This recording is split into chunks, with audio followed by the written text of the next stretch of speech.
आदाब नाजरीन, आज का मुद्दा में आप सबका इस्तकबाल है। मैं हूं खुर्शीद रब्बानी। आज बात वक्फ जायदादों की बर्बादी पर करेंगे। वक्फ यानी ऐसी जायदाद जो मुसलमानों के समाजी और मजहबी कामों के लिए अतिया की गई हो। सच्चर कमेटी की रिपोर्ट के मुताबिक मुल्क में करीब 5 लाख एकड़ जायदाद हैं।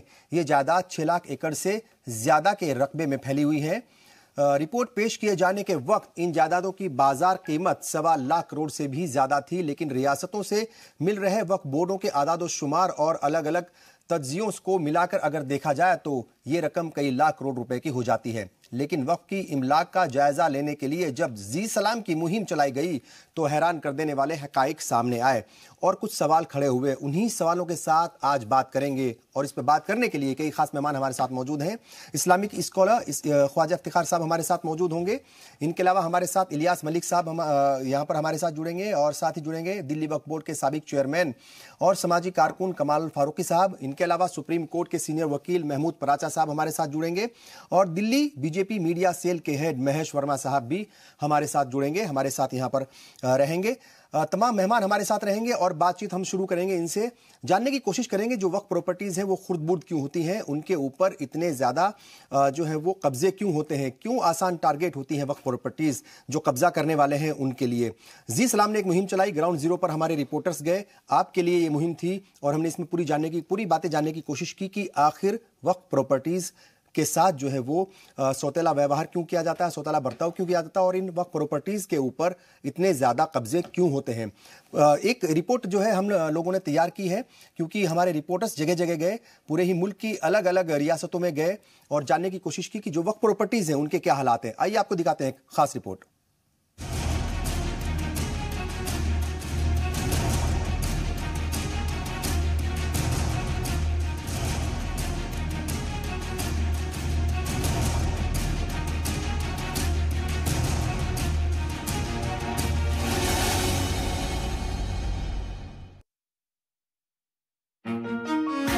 अगर बात दिल्ली की करें तो दिल्ली वक्फ बोर्ड में दर्ज आदाद शुमार के मुताबिक तकरीबन 2000 इमलाक बोर्ड की हैं, जिसमें करोड़ों अरबों रुपए की जमीन और इमारतें भी हैं। लेकिन आपको सुनकर ताज्जुब होगा कि दिल्ली वक्फ बोर्ड की 40% से ज्यादा इमलाक पर नाजायज कब्जे हैं। यही नहीं, दिल्ली वक्फ की इतनी महंगी जमीन होने के बावजूद भी बोर्ड की सालाना आमदनी महज 90 लाख। इनके खिलाफ हम बहुत ज़माने से लड़ रहे हैं। 2013 तक 990 प्रॉपर्टियों के खाली करने के ऑर्डर्स हो चुके थे, जिसका इम्प्लीमेंटेशन नहीं हुआ। हम 2015 में हमने ऑनरेबल हाई कोर्ट में PIL फाइल की। जब हम तमाम एक्सरसाइजेज अपनी करके थक चुके, किसी भी SDM ने कोई भी ऑर्डर को एग्जीक्यूट नहीं करवाया। ऑनरेबल हाई कोर्ट में पिटीशन फाइल करने के बावजूद भी और ऑनरेबल हाई कोर्ट की बार बार डांट लगाने के बावजूद भी किसी भी SDM ने किसी भी ऑर्डर को एग्जीक्यूट नहीं करवाया। यही हाल जम्मू वक्फ बोर्ड का भी है। बोर्ड लोगों की उम्मीदों पर पूरा नहीं उतर रहा है। इसके साथ ही बोर्ड अपनी उन जमीनों को हासिल करने में भी नाकाम साबित हो रहा है जिन पर नाजायज कब्जे किए गए हैं। सरकारी आदाद शुमार के मुताबिक जम्मू में ही तकरीबन 800 एकड़ की वक्फ बोर्ड की जमीन पर नाजायज तौर पर कब्जा किया गया है। बात यह है कि अगर ये जितनी भी अमलाक हैं वक्फ की अमलाक जम्मू कश्मीर के, अगर पूरी कंट्री के अंदर आप देखें, उस तनाज़र में देखें, ये बहुत बड़ी प्रॉपर्टी है, बहुत बड़ा असासा है। और इसी प्रॉपर्टी को अगर प्रॉपर तरीके से यूटिलाइज़ किया जाए, चाहे वो कमर्शियल एसेट्स बना कर किया जाए, चाहे एजुकेशन को लिंक करके किया जाए, तो मेरे ख्याल में बहुत बड़ी खिदमत जो है मुस्लिम कम्युनिटी की, इस माइनॉरिटी कम्युनिटी की, इस पूरे कंट्री में हो सकती है। हरियाणा वक्फ बोर्ड की भी लापरवाही और उसकी नजरअंदाजी सामने आती है। अकेले गुरुग्राम की 19 इमलाक खाली पड़ी हैं। इन जायदादों पर किसी तरह का कोई कब्जा नहीं है, लेकिन इसके बावजूद नमाज पढ़ने के लिए नमाजियों को दिक्कतें पेश आ रही हैं। सोचिए जिम्मेदार कौन? सभी तो साफ नहीं है, 12-13 तो बिल्कुल ही क्लीन है। तो उसमें आज वक्फ बोर्ड के सीनियर अधिकारी भी आए हुए थे चंडीगढ़ से, तो उसमें हम जो फर्दर स्टेप है वो मिलके आई थिंक नेक्स्ट वीक में हम उसमें कार्रवाई करेंगे। क्या कुछ जगह चिन्हित की गई है सर पूरे गुड़गांव में? अगर हम बात करें तो वो प्रोसेस चल रहा है अभी। राजस्थान बोर्ड ऑफ मुस्लिम वक्फ की 19,600 जमीनें पूरे राजस्थान में मौजूद हैं। जिनमें से तकरीबन 1850 जमीनों पर नाजायज कब्जे किए गए हैं।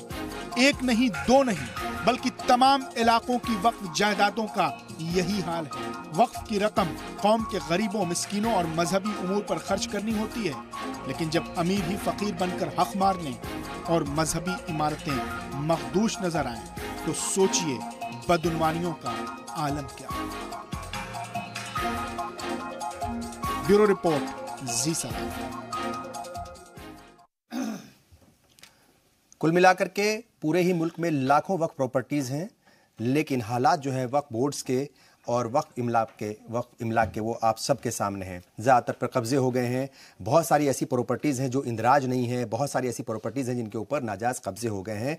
अगर ये सारी प्रॉपर्टीज़ वक्फ बोर्ड को मिल जाएं अलग अलग स्टेट्स में तो बहुत बड़ा फ़ायदा हो सकता है कौम का भी, उनके डेवलपमेंट का, उनके एजुकेशनल जो हालात हैं उनको बेहतर बनाया जा सकता है और अपलिफ्टमेंट के लिए ये वक्फ बोर्ड की जो प्रॉपर्टीज़ हैं बहुत ज़्यादा काम आ सकती हैं। लेकिन सवाल यही है कि आखिर वक्फ प्रॉपर्टीज़ के ऊपर इतने ज़्यादा कब्जे क्यों होते हैं, किसकी मिलीभगत से होते हैं, कौन कौन उसमें शामिल होते हैं। कई बार हम देखते हैं कि सियासी सपोर्ट, पॉलिटिकल सपोर्ट जो है वो भी मिलती है कब्जे करने वाले को। किसी एक सियासी पार्टी से लोग जुड़े हुए हैं और उनकी अगर हुकूमत है तो उन्हें एक तरीके से कहा जाए तो खुली आज़ादी मिल जाती है फिर वक्फ प्रॉपर्टीज़ के ऊपर कब्जे करने के। तो बहरहाल इसी पर हम बात करेंगे। सारे मेहमान हमारे साथ यहाँ पर मौजूद हैं, इनका तारुफ हम ऑलरेडी आपके साथ जो है वो करा चुके हैं और एक एक करके सबसे बात करेंगे, जानने की कोशिश करेंगे कि आखिर ये हालात क्यों बने। ख्वाजा इफ्तिखार साहब, क्या लगता है, आपने पूरी रिपोर्ट देखी है और जैसा मैंने बताया कि जी सलाम एक मुहिम पिछले कई हफ्तों से चला रहा था। अलग अलग जगहों पर हमारे नुमाइंदे गए, जाकर के देखा कि वक्फ प्रॉपर्टीज़ हैं वो इंदराज भी हैं और मौके पर मौजूद भी हैं, लेकिन या तो उनके ऊपर नाजायज़ कब्जे हो गए हैं या फिर जो है वो खुर्द-बुद पड़ी हैं, मतलब उनके डेवलपमेंट का काम नहीं हुआ है। वजह क्या लगती है? ये जो आज हालात पैदा हो गए हैं वक्फ प्रॉपर्टीज़ के, हर जगह खुर्द-बुद पड़ी हैं, हर जगह उनके ऊपर नाजायज़ कब्जे हो गए हैं, डेवलपमेंट उनका नहीं हो रहा है और जिसकी वजह से कौम जो है काफ़ी पीछे है। क्या वजह लगती है आपको असल? खुर्शीद साहब, दो तीन बातें हैं जी। देखिए, तकसीम हिंद के बाद, बल्कि यूँ कहूँ मैं कि तकसीम हिंद के वक्त जी जो यूनाइटेड पंजाब था, जिसमें वो हिस्सा जो पाकिस्तान में है और हमारा पंजाब जो 3 रियासतों में तकसीम है, पंजाब, हरियाणा और हिमाचल प्रदेश। इसमें 27,000, मैं सिर्फ मसाजिद की बात कर रहा हूँ जी, 27,000 मसाजिद थी जी।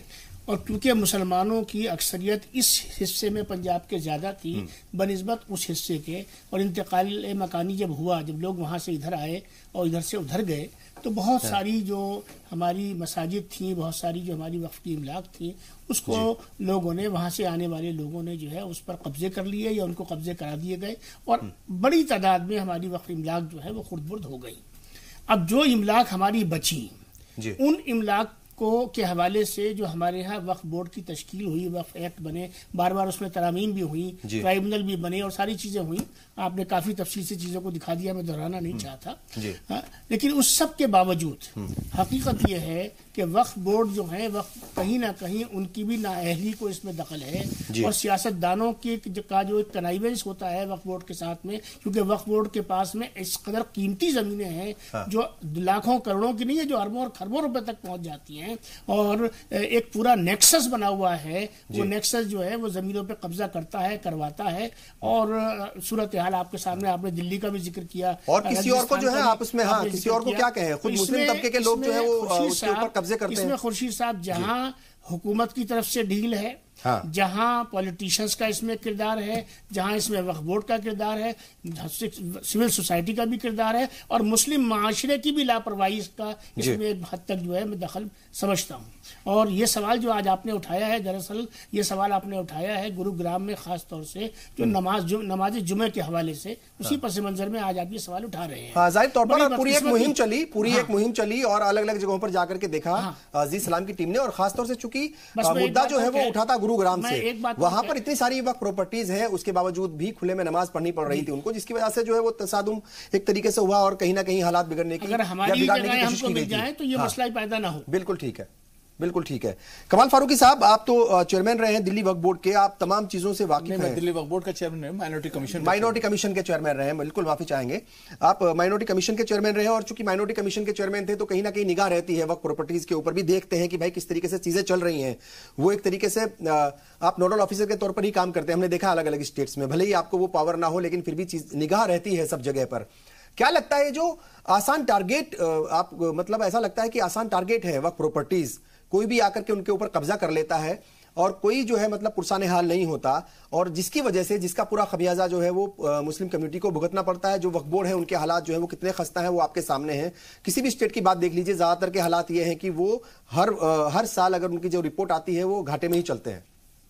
नहीं, घाटा चलना तो एक अलग बात रही, असल बात तो यह है कि हालांकि मैं इसमें किसी गवर्नमेंट को भी नहीं कहूंगा, मैं तो कहूंगा कि पूरा एक सोसाइटी का एक मिजाज बन गया, जैसे हमारे इफ्तिखार ने बताया कि इतना इम्पोर्टेंट हमारा ये इनेक्टमेंट है। और इसको, इस एक्ट को पास करने में तमाम जो पार्टीज थी, मैं खास तरीके से बीजेपी का नाम लूंगा कि उन्होंने हमारी मदद करी, और ये सेंट्रल वक्फ एक्ट जब दोबारा हमारा कॉन्स्टिट्यूट हुआ उसमें बड़ी मदद हमको मिली कि सब अप्रूव हो गया। लेकिन अब जो लोकल गवर्नमेंट्स होती हैं, वो लोकल गवर्नमेंट्स की हमेशा इंटेंशन ये होती है कि अपने स्टेट के वक्फ बोर्ड को वो पूरी तरह से मुस्तहकम नहीं होने देते। और नाजायज कब्जा कराने की जहां तक बात है, गवर्नमेंट की जमीन पे को कब्जा करके तो देख ले, तो फौरन हम उसके ऊपर एक्शन वगैरह शुरू हो जाता है। लेकिन जहां तक ये प्रॉपर्टीज का ताल्लुक है, तो इन प्रॉपर्टीज के ताल्लुक से वक्फ बोर्ड भी, सोसाइटी भी, और खास तरीके से जो पॉलिटिकल ग्रुप होता है, अब पॉलिटिकल ग्रुप का भी ये मामला है। जैसे आप मिसाल के तौर पर दिल्ली में हम बैठे हैं, दिल्ली की मिसाल ले लीजिए, कितने साल हो गए वक्फ बोर्ड नहीं बन पा रहा है प्रॉपर्ली, मतलब उसका कॉन्स्टिट्यूशन ही नहीं हो पा रहा है, जबकि वो कंपलसरी है। क्यों? क्योंकि जो हुकूमत है और वो सेंट्रल हुकूमत के अंदर वो दोनों डिपार्टमेंट अलग अलग हैं, तो वो उधर की नहीं होने देते, उधर की नहीं होने देते। और अरबों खरबों रुपए की, जैसे ख्वाजा साहब ने फरमाया, अगर एक ही प्रॉपर्टी को आप ले लें, मिसाल के तौर पर जो निजामुद्दीन के अंदर डीपीएस और उसके बीच में जो प्रॉपर्टी है, खरबों रुपए की प्रॉपर्टी है। और उसमें दिल्ली में बहुत सारे एग्जांपल, 123 प्रॉपर्टीज जो है वो आपके सामने है, बिल्कुल पूरी प्रॉपर्टी है। और इसके ऊपर बाकायदा कोई प्रॉब्लम भी नहीं थी कि अगर जैसे किया जाता है, लेकिन गवर्नमेंट भी जानबूझ के ऊपर उसके ऊपर ये हरकत करती है। और यही वजह है कि हमको गुड़गांव के अंदर ये खुमियादा भुगतना पड़ रहा है। और ये जब तक हम बिल्कुल कहते हैं कि नाजायज जगह पर नमाज नहीं होनी चाहिए, लेकिन जब ये गवर्नमेंट की जिम्मेदारी होती है, स्टेट गवर्नमेंट की जिम्मेदारी होती है कि अपने लोगों को देखभाल करे। और खुद गुड़गांव के अंदर इतनी मसाजिद हैं, जैसे खुद इतनी डिटेल लिस्ट उन्होंने दी है।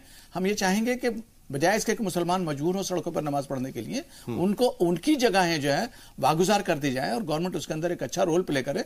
तो मैं समझता हूं कि यहां से एक अच्छी बुनियाद बनेगी। और दिल्ली में वक्फ बोर्ड को बनाने के अंदर सेंट्रल गवर्नमेंट बराबर का जिम्मेदार है। वो एलजी साहब को कहे कि मेंबर बनाकर बाकायदा बोर्ड कॉन्स्टिट्यूट करें ताकि वहां की प्रॉपर्टीज बच सके। इलियास मलिक साहब, क्या लगता है, ये जो हम बार बार इस बात को कह रहे हैं कि बहुत आसान टारगेट होता है इनके ऊपर कब्जा करना, या फिर जो है जो कब्जा करने वाले हैं उनको मतलब यही वो खोजबीन में रहते हैं, हर वक्त उधेड़बुन में रहते हैं कि कहां वक्त प्रॉपर्टीज उनको मिल जाएं और कहां वो आसानी से जो है वो कब्जा कर लें, क्योंकि बहुत आसान है। वजह क्या है, मतलब कौन कौन सी वो चीजें आपको लगती हैं जो जिम्मेदार है, कौन कौन से वो लोग हैं या फिर कौन कौन सी वो तंजीमें हैं जो मतलब इसमें रोल अदा कर सकती थी लेकिन नहीं किया उन्होंने रोल अदा, और उसकी वजह से आज आप देख रहे होंगे कि तमाम जो एक बड़ा हिस्सा, अलग अलग जो है आंकड़े हैं, वो 40% के करीब ऐसी वक्त प्रॉपर्टीज हैं जिनके ऊपर कब्जा हो गया है। कुछ आंकड़े तो ऐसे कहते हैं कि ज्यादा वक्त प्रॉपर्टीज हैं जिनके ऊपर कब्जा हो गया है। नहीं, जो हमें मालूम है वो तो 60% है। 60% तक। देखिए, जैसे कोई चीज लावारिस होती है ना, तो असल में वक्फ जायदाद जो है वो लावारिस है, उसका कोई पुरसान हाल नहीं है। ये कहना कि कोई एक जिम्मेदार है इसका, कोई एक जिम्मेदार कभी किसी चीज का नहीं हुआ करता। पूरा सिस्टम जिम्मेदार है, आप ये कह रहे हैं। हुकूमत की भी जिम्मेदारी है क्योंकि हुकूमत ही वक्फ बोर्ड को कॉन्स्टिट्यूट करती है। और सिविल सोसाइटी, मुस्लिम तंजीमें सभी जिम्मेदार हैं इस सिलसिले में। लेकिन ये बात जरूर है कि मैं जो आज कहना चाह रहा था आपके इस चैनल के जरिए, वो ये बात कहना चाह रहा था कि हम हर बार बैठ करके ये डिस्कस करते हैं। मैं खुद भी बहुत ज्यादा कई बार मुख्तलिफ प्रोग्रामों में इसके शामिल हुआ और इस पे जो काम भी 2010 में जो वक्फ बोर्ड का एक्ट बना था उसमें भी कहीं ना कहीं थोड़ा बहुत इन्वॉल्वमेंट था। हमने ये देखा कि हम हर बार बैठते हैं और ये डिस्कस करते हैं कि साहब इतने % प्रॉपर्टीज जो है वो हमारी चली गई और जब दोबारा बैठते हैं तो वो फिर और ज्यादा हो जाती हैं। हमारा आज आपके इस चैनल के जरिए ये कहना है कि जो प्रॉपर्टीज बच गई हैं हमें पहले उसके लिए लाहे अमल बनाना चाहिए।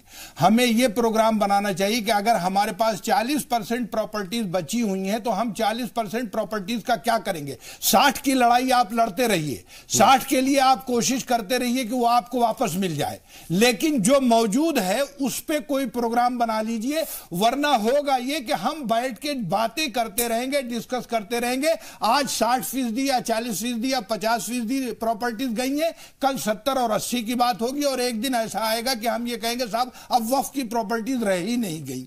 तो वक्फ की प्रॉपर्टीज जो है वो अगर आज की तारीख में जो मौजूद है पूरे हिंदुस्तान में हर स्टेट में, अगर उनको सही मुनज़्ज़म तरीके से उनका सही इस्तेमाल कर लिया जाए तो ये आप समझ लीजिए कि जो मौजूदा सूरत हाल मुस्लिम माइनॉरिटी की है वो यकसर बदल जाएगी। देखिए आज जो ये कौम है जिसको मुसलमान कहते हैं, ये जो है ये तालीमी, समाजी, इक्तिसादी, सियासी हर मैदान में पीछे। अगर इसके लिए तालीमी दरसगाहें खोली जाए, मॉडर्न एजुकेशन के स्कूल बनाए जाएं, पब्लिक स्कूल बनाए जाएं, हॉस्पिटल्स बनाए जाएं। आप देखिए दिल्ली में हम बैठ करके बात कर रहे हैं, दिल्ली जैसी जगह में, आपकी बात सही है और बहुत सारी ऐसी कोशिशें होती हैं। दिल्ली जैसी जगह में एक अच्छा बड़ा अस्पताल और एक अच्छा मॉडर्न एजुकेशन के तालीमी इदारे खोले जाते हैं, ये बात सही है। बहुत सारी और अस्पतालों की बहुत कमी। आप उन इलाकों में जाकर के देखिए जिन इलाकों में मुस्लिम माइनॉरिटी बस रही है वहां पर अस्पताल नहीं है कि उनका इलाज सही तरीके से हो सके। तो बहुत सारी प्रॉपर्टीज है जिनको सही तरह इस्तेमाल किया जा सकता है, जिससे वक्फ बोर्ड की आमदनी भी होगी और ये मसाइल भी काफी हद तक हल होंगे। हाँ, इससे पहले महमूद पराजा साहब के पास चले। महेश वर्मा जी, क्या लगता है आपको ये जो सियासी सपोर्ट मिलती है जो कब्जा करने वाले हैं उनको, ये बात आपने रिपोर्ट में भी देखी होगी और ये बात यहां पर भी जो पैनलिस्ट हैं वो भी मान रहे हैं कि हाँ ऐसा भी होता है कि बहुत सारे लोग इसलिए भी आसानी से कब्जे कर लेते हैं क्योंकि उनको सियासी सपोर्ट मिलती है। एक पॉलिटिकल पार्टी से वो जुड़े रहते हैं, वो किसी भी पॉलिटिकल पार्टी के हो सकते हैं और किसी भी हुकूमत हो सकती है किसी भी पार्टी की। आप मानते हैं कि कुछ ना कुछ खेल जो है वो हुकूमतें भी बिगाड़ती हैं, सियासी लोग भी बिगाड़ते हैं? देखिए ये किसी चीज को सियासी चीज आप इसको सियासी चश्मे से देखें वो अलग बात है, लेकिन सबसे इंपॉर्टेंट बात है कि इसमें नीयत की बात है। ठीक है ना, आपकी अगर नीयत ठीक हो, अच्छी नीयत से अगर कोई भी आदमी काम करे ना किसी चीज को, तो वो फिर उसका रास्ता बनता चला जाता है और आदमी उसके लिए फिर वो चीज अचीव करता है, वो उपलब्धि सामने आती है जो सबको दिखाई देती है। जैसे एग्जाम्पल के तौर पे मैं आपको कहूंगा कि सिख गुरुद्वारा प्रबंधक कमेटी है, जिन्होंने गुरुद्वारे के लिए जो लैंड मिला उस लैंड के साथ जो सरप्लस लैंड था उसको उन्होंने डेवलपमेंट किया, उसमें मेडिकल कॉलेज बनाए, उन्होंने इंस्टीट्यूशंस बनाए, उन्होंने हॉस्पिटल्स बनाए। अभी एक मिसाल के तौर पे फारूक से आपको भी मालूम होगा, यहाँ सराय काले खां में आप देखिए वहाँ हॉस्पिटल इतना बड़ा उन लोगों ने डेवलप किया। तो ये जो चीज है ये इस वर्ग के जो जितने भी मतलब इम्पोर्टेंट लोग हैं उनको इस बात पे सोच विचार करना चाहिए कि भाई वक्फ लैंड जो है हम उसको सही तरह से कैसे यूटिलाइज करें और इसमें उन लोगों को हम बाहर करें जो इसके ऊपर कब्जा करके बैठे हुए हैं। पहली बात। दूसरी बात कि ये जो है ना, ये पूरी तरह से कई स्टेट्स में इसके कानून ये वक्फ लैंड को लेकर जो है ना, मतलब इतना पेचीदा व्यवस्था है स्टेट में कि मैं आपको बता नहीं सकता। जैसे मैं फॉर एग्जांपल आपको बता रहा हूं कि सच्चर कमेटी के आधार पे आप कह रहे हैं कि भाई अभी तक आपको जो मालूम है उसके हिसाब से 6 लाख या 7 लाख एकड़ आपने लैंड बताया, जबकि मेरे पास जो रिपोर्ट है उसके हिसाब से नेशनल वक्फ बोर्ड लैंड डेवलपमेंट अथॉरिटी कोई बनाई गई है जिसके हिसाब से 18 लाख देखिए 18 लाख एकड़ जमीन कमेटी बनी थी, जस्टिस जो है आज के डेट में अवेलेबल है इस देश में। जस्टिस शाश्वत कुमार थे, 2011 में उनकी रिपोर्ट आई थी। उनके मुताबिक जो पूरे मुल्क में जो वक्फ प्रॉपर्टीज हैं वो उनकी जो कीमत थी, मतलब जो लैंड बैंक है वो 1 लाख मतलब 1.25 लाख के करीब 1.25 लाख करोड़ लैंड बैंक था वो उनका। और उन्होंने कहा था कि अगर इसका सही इस्तेमाल हो तो 12,000 करोड़ रुपए की सालाना आमदनी हो सकती है। 2011 के मुताबिक था ये, लेकिन अगर आज के हिसाब से देखें तो ये तो मतलब जो है 12,000 से कहीं गुना ज्यादा बढ़ जाएगी आमदनी। तो एक मजेदार आपको बात बताएं, जब ये मोदी गवर्नमेंट आई उसके बाद हमने एक इनिशिएटिव लिया, जैसे फारूकी साहब ने भी इस चीज को एंडोर्स किया कहीं पे, कि हम लोगों ने क्या किया कि जो ये नेशनल वक्फ लैंड डेवलपमेंट बोर्ड जो बनाया ये नवाफा या नवाखाफ कुछ नवाडको का जो बना, इसके बाद एनबीसीसी के साथ हमने एक एमयू साइन किया इसमें, और उस एमयू के तहत हमने स्टेट के जितने वर्क बोर्ड थे उनको ये कहा कि आपका कोई लैंड डेवलपमेंट अगर करना है तो आप हमें बताइए, हमारे पास पैसे भी हैं, हमारे पास प्रोजेक्ट्स भी हैं और पैसे लगाने वाले भी हैं। लेकिन आश्चर्य की बात है, जैसे नीयत की जो मैं बात कह रहा हूं, आपको आश्चर्य होगा कि आज तक किसी स्टेट गवर्नमेंट वक्फ बोर्ड ने इसका, कोई भी वक्फ बोर्ड ने आज तक एक भी प्रोजेक्ट जो है अपने तरफ से इनिशिएटिव नहीं लिया, एक्सेप्ट दैट कि एक जयपुर में, एक जयपुर का था, अमानी शाह के पास, अमानी शाह दरगाह है, उसके पास बड़ी जमीन थी, उसका एक प्रोजेक्ट आया और उसको मेरे ख्याल से स्टेट गवर्नमेंट को पैसा भी दिया गया, वो अभी तक चला भी नहीं। तीसरी जो कोशिश जो है वो कोशिश कर्नाटक में भी हुई थी, कर्नाटक के अंदर भी इस तरह की, मतलब खासतौर से बेंगलुरु शहर में भी इस तरह की कोशिश हुई थी, लेकिन बहुत ज्यादा अच्छे रिजल्ट उसके नहीं आ पाए। महमूद पराचा साहब आपके पास आएंगे, आपको क्या लगता है, वक्फ प्रॉपर्टीज की हम बात कर रहे हैं और अलग अलग रिपोर्ट्स के मुताबिक वो लाखों करोड़ रुपए की जमीनें हैं, वक्फ प्रॉपर्टीज जो है वो लाखों करोड़ों की कीमत उनकी है। और जैसा हम कह रहे थे कि अगर जस्टिस शाश्वत कुमार जो थे, जो अगर उनकी कमेटी की बात करें, यानी शाश्वत कमेटी जो उसकी रिपोर्ट थी, उसके मुताबिक जो वक्फ प्रॉपर्टीज हैं अगर उनका इस्तेमाल सही से हो 2011 के मुताबिक तो 12,000 करोड़ रुपए सालाना की आमदनी हो सकती है वक्फ बोर्ड की प्रॉपर्टीज के हिसाब से, या उनसे आमदनी हो सकती है, लेकिन ये 200 करोड़ रुपए से भी कम होती है आज की डेट में। आपको क्या वजह लगती है ये जो वक्फ प्रॉपर्टीज खुर्दबुर्द होती हैं, नाजायज कब्जे हो जाते हैं, कोई पुरसाने हाल उनका नहीं होता, असल वजह क्या लगती है आपको? इसका जिम्मेदार कौन लगता है? खुद कम्युनिटी जिम्मेदार है, हुकूमत जिम्मेदार है, या फिर जो पॉलिटिकल सिस्टम है हमारा वो जिम्मेदार है? देखिए, मैं आपको सीक्वेंस से बताना शुरू करूंगा कौन जिम्मेदार है। हाँ। सबसे बड़ी जिम्मेदार हमारी मुस्लिम कम्युनिटी है जी, क्योंकि वो इस बारे में अवेयर नहीं है और इस बारे में प्रोएक्टिव नहीं है।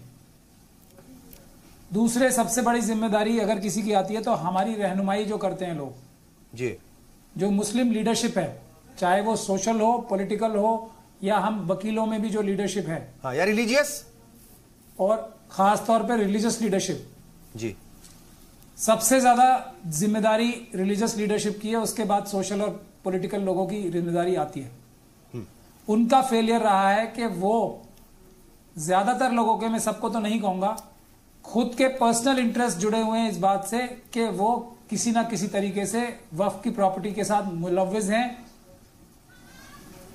यह है तीसरी सबसे बड़ी वजह। तो लेकिन जो आपने ये मुहिम छेड़ी है, ये इसका सलूशन है। अगर हम लोग, मुस्लिम कम्युनिटी इस बात के लिए अवेयर हो जाएगी और कमर कस ले कि हमें अपनी सोशो इकोनॉमिक, पॉलिटिकल, हर प्रकार की, हर तरह की जो हमारी प्रॉब्लम्स हैं या जो मुसीबतें हैं, उसको सॉल्व करने का सबसे सही और सटीक रास्ता है वक्फ के लिए काम करके वक्फ की जो प्रॉपर्टीज हैं उसको कन्वर्ट करना एज अ टूल और instrument of development of Muslim community, तभी ये प्रॉब्लम सॉल्व होगी। अब सॉल्व करने के लिए ज्यादातर टूल मौजूद हैं। अभी जो वक्फ एक्ट है 2013 का, उसमें ज्यादातर टूल मौजूद हैं और उसके बाद एक वक्फ की लीज के रूल्स भी बनाए गए हैं। तो उसमें सिर्फ एक ही चीज की कमी है, मैं वो भी बताता चलूं आपको, वो है कि वक्फ की प्रॉपर्टीज को खाली कराने के लिए हम लोगों की तजवीज थी यूपीए गवर्नमेंट में, जो उन्होंने जानबूझ के नहीं मानी, कि वक्फ प्रॉपर्टीज को खाली कराने के लिए पब्लिक प्रीमिसेस एक्ट का प्रोसीजर, यानी कि समरी ट्रायल का प्रोसीजर इख्तियार करना चाहिए, जो नहीं मानी गई। और ये सबसे बड़ी शरारत थी यूपीए गवर्नमेंट की जी। बीजेपी गवर्नमेंट उसी लाइन पे चल रही है, बातें बड़ी बड़ी करते हैं सब लोग, लेकिन करना नहीं चाहता कोई।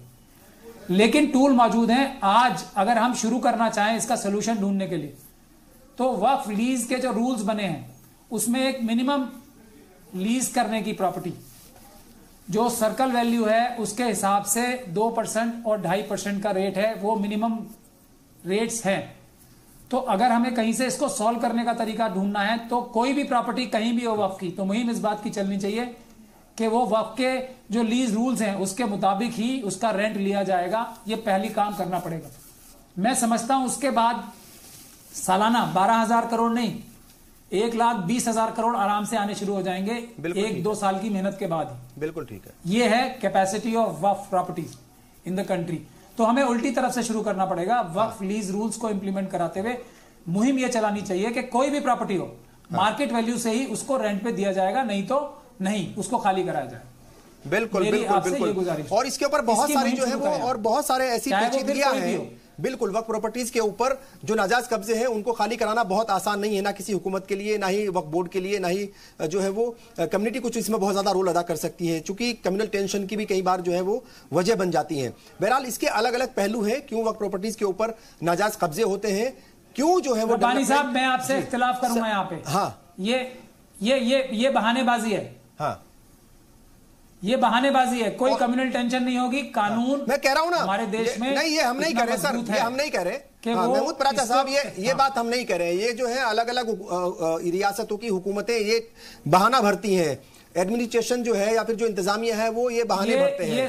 बहरहाल मैं सर यहाँ रुकूंगा, वक्त हो गया है ब्रेक का, और ब्रेक के बाद जब हाजिर होंगे तो जानने की कोशिश करेंगे कि जो वक्त प्रॉपर्टीज है कैसे उनको डेवलप किया जाए, अलग अलग लोग कैसे उसमें रोल अदा कर सकते हैं, और ये जो कब्जा करने वाले लोग हैं उनको किस तरीके से उनके कब्जे से ये प्रॉपर्टीज को वापस लाया जा सकता है, और कैसे ऐसे लोगों को मजा चखाया जा सकता है। ब्रेक लेंगे, बहुत जल्द हाजिर होंगे, बने रहिए हमारे साथ।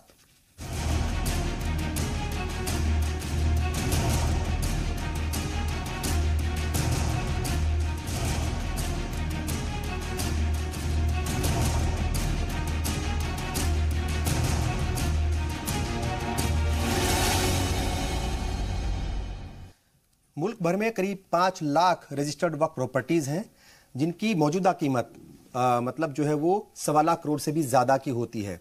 ये वो कीमत है जो 2011 में एक रिपोर्ट आई थी उसके मुताबिक। अगर आज के हिसाब से देखो तो वो कई लाख करोड़ रुपए बैठती है। फिर भी क्या वजह है कि जो वक्फ बोर्ड हैं 30 इस मुल्क में, वो घाटे में चलते हैं, नुकसान में हमेशा चलते हैं? क्या वजह है कि जो डेवलपमेंट के काम होने चाहिए थे अक़लियती तबके का नहीं बल्कि मुस्लिम तबके के, चूंकि वो वक्फ प्रॉपर्टीज जो है उनका इस्तेमाल मुस्लिम तबके के लिए ही हो सकता है, वो क्यों नहीं होता? क्यों जो है वो डेवलपमेंट के काम नहीं हुए? क्यों एजुकेशनल इंस्टीट्यूशंस नहीं खुले?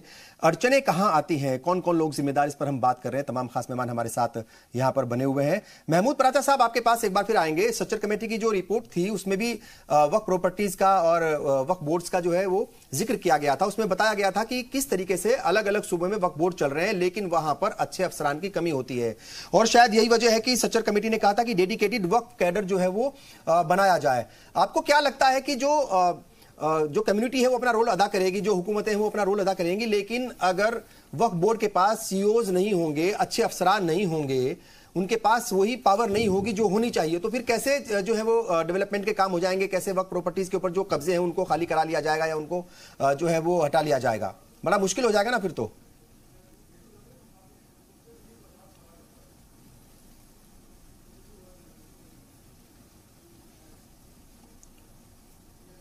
महमूद पराचा साहब,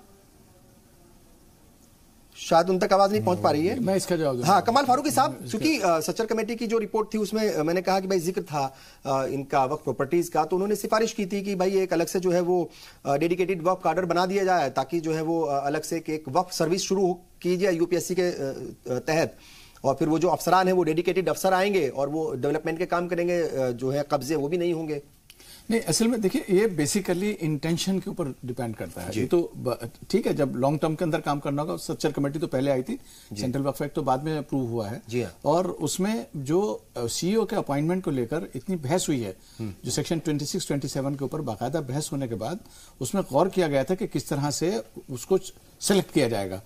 लेकिन जो सिलेक्ट करेगा वो कौन होगा? वो तो बोर्ड ही सिलेक्ट करेगा ना।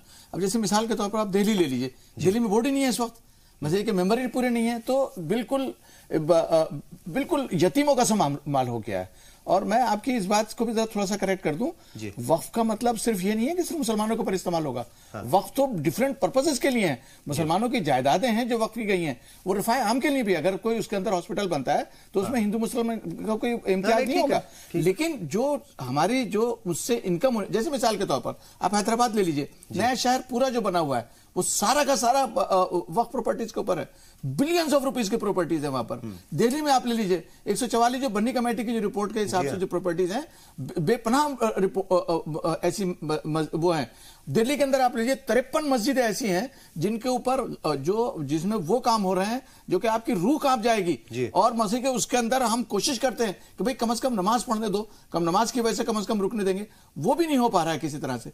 कुल मिलाकर कम्युनिटी भी जिम्मेदार है, गवर्नमेंट्स भी जिम्मेदार हैं, और जो हमने कहा था कि एक पीपी एक्ट के अंदर इसको आना चाहिए, गवर्नमेंट की जिम्मेदारी है। कोशिशें हुई थी, चूंकि आप भी थे वहां पर, तो कोशिशें हुई थी, क्यों मतलब जो है वो परवान नहीं चढ़ पाई वो कोशिशें? वो कोशिश बस जैसे आपने कहा कि यूपीए ने इस बात के ऊपर कहा कि साहब ये स्टेट सब्जेक्ट है, जबकि स्टेट सब्जेक्ट नहीं था। अगर आप कहें तो मसले के सेंट्रल गवर्नमेंट में लेने के बाद हर स्टेट उसको ऑटोमेटिकली इंप्लीमेंट करती।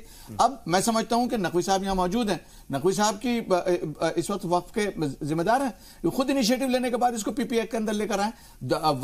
पूरी आने वाली नस्लें उनको याद करेंगी कि कम से कम ऐसा हुआ है। और इतना तो कम से कम कर ही सकते हैं कि कहने के बाद दिल्ली वक्फ बोर्ड को संगठन हो जाए, उसको कॉन्स्टिट्यूट करा दीजिए, ताकि वक्फ की प्रॉपर्टी जो दिल्ली के अंदर है उनका तो नाजायज इस्तेमाल ना हो। बिल्कुल। इलियास मलिक साहब, ये जो हुकूमतें बहुत ज्यादा तवज्जो नहीं देती, हुकूमतों को लगता है कि भाई ठीक है वक्फ बोर्ड बनेगा, ठीक है, नहीं बनेगा तब भी ठीक है, हुकूमत के ऊपर या उन सियासतदानों के ऊपर बहुत ज्यादा फर्क नहीं पड़ता, तो उसको मतलब बहुत हल्के में लेती हैं कि वक्फ बोर्ड है, बना देंगे, जब मौका लगेगा तब बना देंगे, और फिर जो है वो उसके ऊपर सियासत शुरू हो जाती है उनका। जैसे यहाँ दिल्ली का ही एग्जांपल ले लीजिए, कितने महीनों से जो है वो डिसॉल्व पड़ी हुई है, साल से, हाँ सालों से, साल से ज्यादा हो रहा है। साल से ज्यादा ना वक्फ बोर्ड है, ना मतलब जो है मेंबर है, ना चेयरमैन है, कोई है ही नहीं। पुरसाने हाल जैसे हम कह रहे हैं कि भाई ना वहाँ पे अच्छे अफसरान हैं, अफसर भी जो है वहाँ पर जाना नहीं चाहते, अफसर भी पार्ट टाइम होते हैं। हाँ, पार्ट टाइम, एडिशनल उनको जिम्मेदारी दी जाती है। वक्फ की प्रॉपर्टीज में जो ऑफिसर, इवन सीईओ की अभी बात हुई, ज्यादातर आप अगर देखेंगे, गौर करेंगे तो ज्यादातर दिल्ली में भी बहुत दिनों तक ये रहा कि जो सीईओ होता था वो पार्ट टाइम, यानी वो सीईओ वो कहीं और,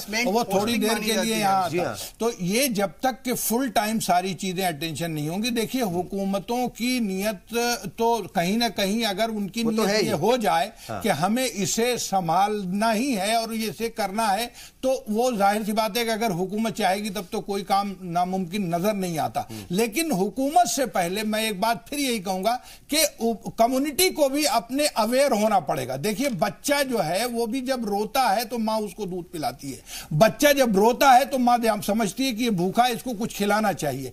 हमारी कम्युनिटी खुद जो है वो इसके ताल्लुक से बिल्कुल बेपरवाह है, यानी उसको ये फिक्र ही नहीं है।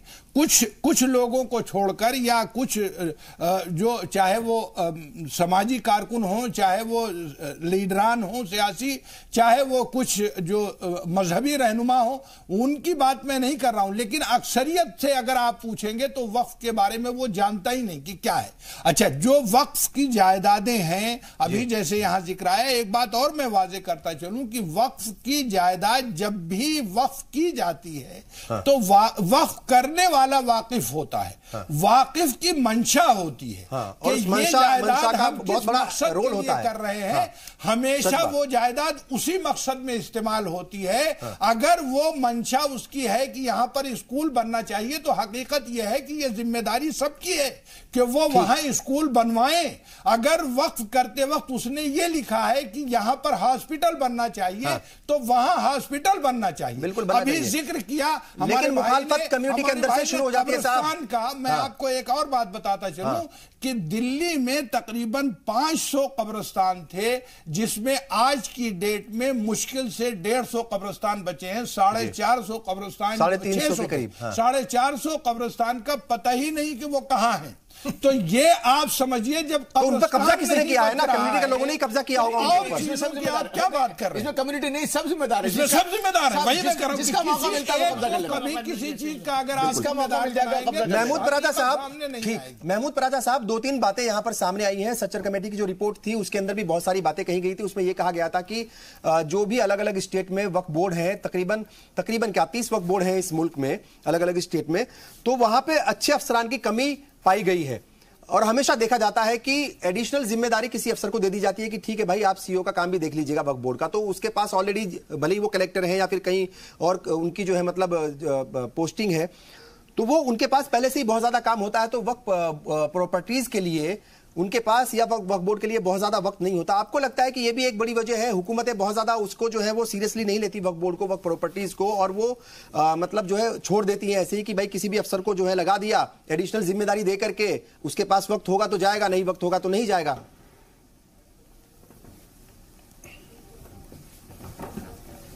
देखिए, इसमें भी पिक्चर साफ होनी बहुत जरूरी है। बहुत अहम बात मैं बताने जा रहा हूं जी कि जितनी भी गवर्नमेंट्स हैं, गवर्नमेंट्स जो हैं वो one of the largest encroacher on Waqf lands हैं। तो एक उनका डायरेक्टली इनडायरेक्टली ये मंशा रहती है कि वक्फ बोर्ड को कमजोर करके रखा जाए जी। मगर हम सिर्फ कंप्लेन करते रहेंगे तो सोल्यूशन कभी नहीं आएगा।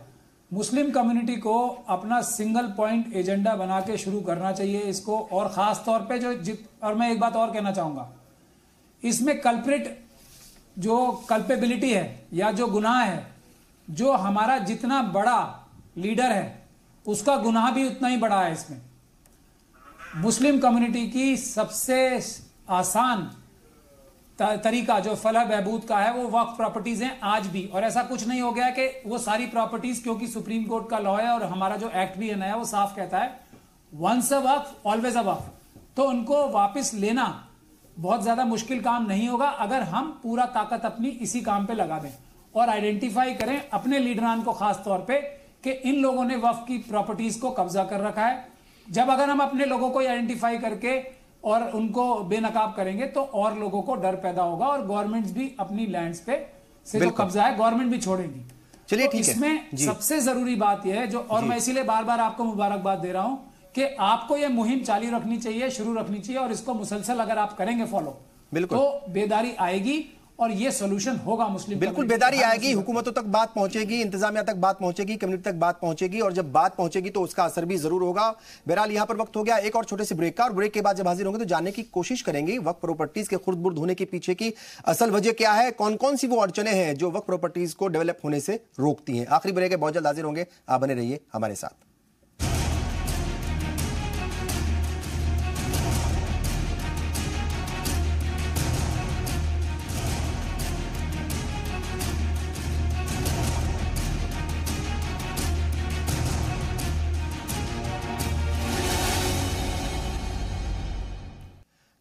मुल्क भर में फैली लाखों वक्फ प्रॉपर्टीज की बात हम कर रहे हैं। क्यों खुर्द-बुर्द होती हैं, क्यों उनके ऊपर नाजायज कब्जे होते हैं, क्यों उनकी तरक्की नहीं हो पाती, डेवलपमेंट के काम क्यों नहीं हो पाते, क्यों लगातार नाजायज कब्जे हो रहे हैं, इस पर हम बात कर रहे हैं। क्यों ये खुर्द-बुर्द हैं, इस पर हम बात कर रहे हैं और जानने की कोशिश कर रहे हैं कि अड़चने क्या हैं, कौन कौन सी वो अड़चने हैं जिनको दूर करना वक्त की सबसे बड़ी जरूरत है। महमूद पराजा साहब आपके पास ही आएंगे। आपको क्या लगता है कि कौन कौन सी वो चीजें हैं जिनको दुरुस्त किया जाना बहुत जरूरी है, कौन कौन सी वो अड़चने हैं जिनको पार पाना या जिनको जो है हटा देना बहुत ज्यादा जरूरी है, तभी जाकर के वक्फ जो प्रॉपर्टीज है उनका डेवलपमेंट हो पाएगा?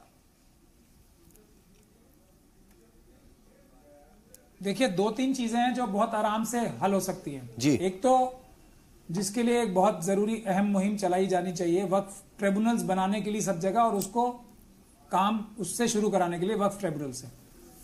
दूसरा जो मुहिम चलाई जा सकती है मुस्लिम कम्युनिटी के द्वारा वो है कि जो मार्केट रेंट है किसी भी प्रॉपर्टी का, जो वक्फ लीज रूल्स में भी अब लिखा है कि मिनिमम या तो 1 साल के लिए देंगे प्रॉपर्टी, तो बगैर टेंडर के या बगैर मिनिमम जो उसकी गारंटी है 2% की जो मार्केट वैल्यू है उसकी, उससे देंगे, या अगर इसकी मुहिम चलाई जाएगी कि मिनिमम पे तो इसको मस्ट किया जाए और एक बड़ी मुहिम चले। दो तीसरी चीज है कि पब्लिक प्रीमिसेस एक्ट के प्रोविजंस लागू कराने सरकार पे दबाव बनाना चाहिए, एजिटेशन करना चाहिए या रिक्वेस्ट करनी चाहिए या इसमें पिटीशन भी दाखिल करनी चाहिए। पब्लिक प्रीमिसेस एक्ट को लागू कराना चाहिए वक्फ प्रॉपर्टीज के लिए भी, ताकि जिस प्रॉपर्टीज में नाजायज कब्जे हैं उनको जल्द से जल्द खाली कराया जा सके। और गवर्नमेंट को खास तौर पे उसके लिए भी कानूनी कार्रवाई भी की जा सकती है, और एक जो सोशल एक्टिविटी होती है या पॉलिटिकल एक्टिविटी होती है वो भी की जा सकती है कि सरकार कम से कम जो सरकार काबिज है जिन प्रॉपर्टीज पे उसको मार्केट रेंट के हिसाब से लीज देने लगी। ये 3-4 चीजें हैं जो बहुत अहम है, जिसके लिए एक मुसलसल एक प्लान बना के एक बिल्कुल लगातार काम करने की जरूरत है। हाँ, उसको जो है मतलब ऐसा नहीं है कि थोड़े दिन काम किया, थोड़े दिन मुहिम चलाई, उसके बाद छोड़ दिया। लगातार काम करना पड़ेगा, तभी जाकर के ये जो मसला है ये हल हो पाएगा। जो वक्त प्रॉपर्टीज के ऊपर जो कब्जे है वो तभी खाली हो पाएंगे। बिल्कुल है मुस्लिम कम्युनिटी की। बिल्कुल ठीक है, बिल्कुल ठीक है। ख्वाजा इफ्तिखार साहब, आपको क्या लगता है, जैसे यहाँ पर लगातार ये बात हो रही है कि क्यों डेवलपमेंट के काम नहीं होते, क्यों जो है वो दीनी मदरसे तो बहुत जगह चल रहे हैं, लेकिन क्यों आला तालीमी इदारे नहीं खुले जाते, क्यों हॉस्पिटल नहीं खुले जाते, क्यों जो है वो यूनिवर्सिटीज नहीं खुली जाती? हमने देखा है कि जहां जहां कोशिशें हुई हैं, राजस्थान में भी अगर जोधपुर में चले जाइए वहां पर बड़ा काम हुआ है। कुछ लोग जो है जो जिला इंतजामिया मतलब जो जिला कमेटी है वक्फ कमेटीज, उन्होंने मिलकर के कुछ जो है वो जगहों को डेवलप किया और उससे लाखों रुपए की आमदनी हो रही है, जिसको खर्च किया जा रहा है मुस्लिम तबके की फलाह बहबूदी के लिए, आला तालीम के लिए खर्च किया जा रहा है। अलग अलग जो है ये एग्जाम्पल्स हमारे सामने हैं, लेकिन फिर वहां पर यह भी बात आती है कि जो मुतवल्ली हैं, कई जगहों पर ऐसी शिकायतें आती हैं, वो भी वक्फ प्रॉपर्टीज के ऊपर कब्जा कराने में उनका भी रोल होता है। ये भी बात सामने आती है, इसको इससे भी इनकार नहीं किया जा सकता। 2011 की अगर हम हरियाणा वक्फ बोर्ड की बात करें तो 17 करोड़ रुपए की इनकम उन्होंने की थी। जो 2010 था उसके मुकाबले अगर देखें तो तकरीबन 4 करोड़ रुपए ज्यादा ये इनकम थी, और उस पैसे को जो है वो मुस्लिम तबके के डेवलपमेंट पर, उनकी एजुकेशन पर खर्च किया गया। अलग अलग जगहों से ऐसी रिपोर्ट्स भी आती हैं कि जब जब कोशिश करते हैं वक्फ बोर्ड के चेयरमैन या वक्फ बोर्ड इंतजामिया कमेटीज, जब जब कोशिश करती हैं तो रिजल्ट्स अच्छे आते हैं। तो फिर क्या वजह है ये जो क्यों लगातार रिजल्ट्स अच्छे नहीं आते, और क्यों सब लोग जो है मिलकर के एक ही सिमत में नहीं चलते इन वक्फ प्रॉपर्टीज के डेवलपमेंट के लिए? देखिए खुर्शीद साहब, क्या है जी कि जो वक्फ इमलाक है, हमारी जो प्रॉपर्टीज है, उसकी 3 शक्लें हैं। एक शक्ल तो ये है कि आपका सवाल का जवाब देने से पहले ये जरूरी है कि जिक्र करना। जी जी। एक तो है वक्फ अल्लाह, जो एक है वक्फ रिफाए आमा यानी पब्लिक वेलफेयर के लिए। जी हाँ।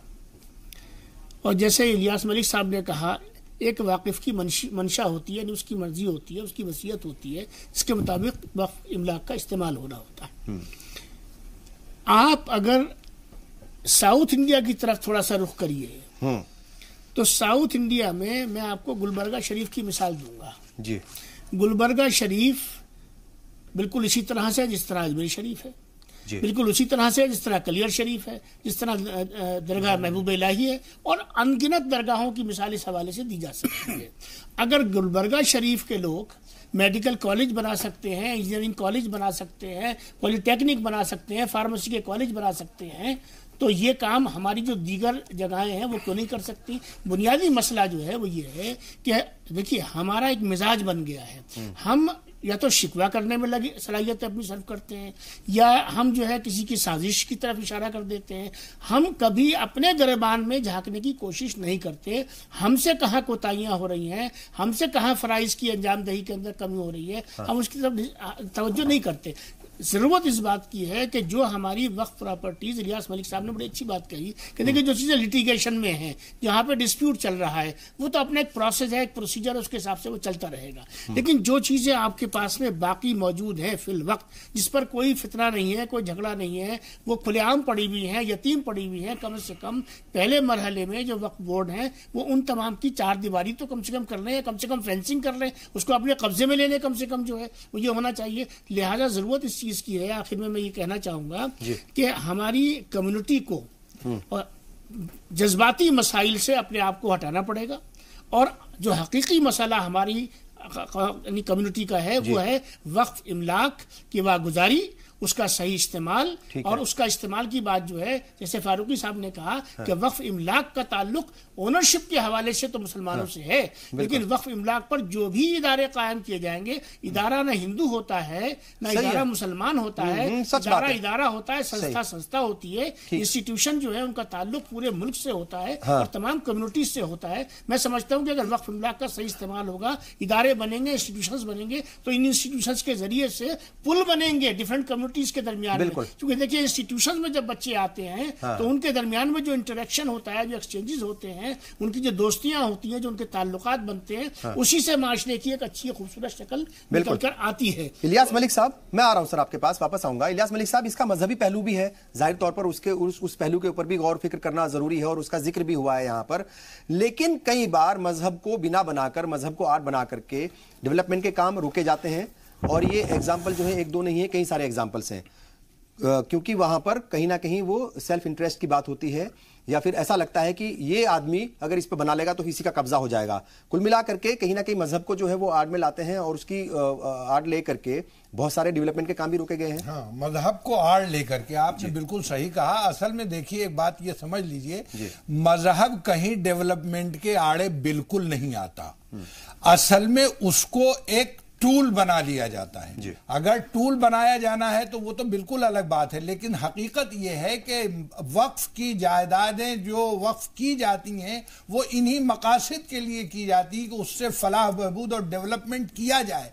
अगर उससे डेवलपमेंट के काम नहीं हो रहे हैं तो कहीं ना कहीं वक्फ की उन जायदादों का सही इस्तेमाल नहीं हो रहा है। और अगर वक्फ बोर्ड जो है वो ये तय कर ले कि हमें ये काम करना है, जैसे अभी ख्वाजा इफ्तिखार साहब ने कहा कि भाई जो वक्फ की जायदाद बची हुई है उनकी फेंसिंग करा के वहां पर अगर कुछ काम शुरू करे तो वो यकीनन उसमें कोई रुकावट नहीं। ये बात जो आप कह रहे हैं, असल में जो लोग वक्फ की जायदाद पर इस वक्त मौजूद हैं, चाहे उन्होंने कब्जा कर रखा है या उन्होंने उस पर कोई दुकान है किराए पे ले रखा है, ये बात हकीकत है कि उसको आज के रेट से उसका आज का जो बहुत सारे स्टेट्स ने न्यू रेंट पॉलिसी बनाई है और जो वक्फ काउंसिल है बिल्कुल उसने भी न्यू रेंट पॉलिसी बनाई है, उसके तहत ही लेकिन मार्केट रेट के हिसाब से उसमें सामने आएगा, ऐसा कुछ नहीं। महेश वर्मा जी क्या कहेंगे, क्या लगता है आपको कौन कौन से इकदाम जो है वो कम्युनिटी को उठाने चाहिए, कौन कौन से इकदाम हुकूमतों को उठाने चाहिए और कौन कौन से इकदाम जो है वो वक्फ बोर्ड को उठाने चाहिए ताकि जो वक्फ प्रॉपर्टीज है उनका डेवलपमेंट भी हो और उनके ऊपर कब्जे होने से भी उनको बचाया जा सके?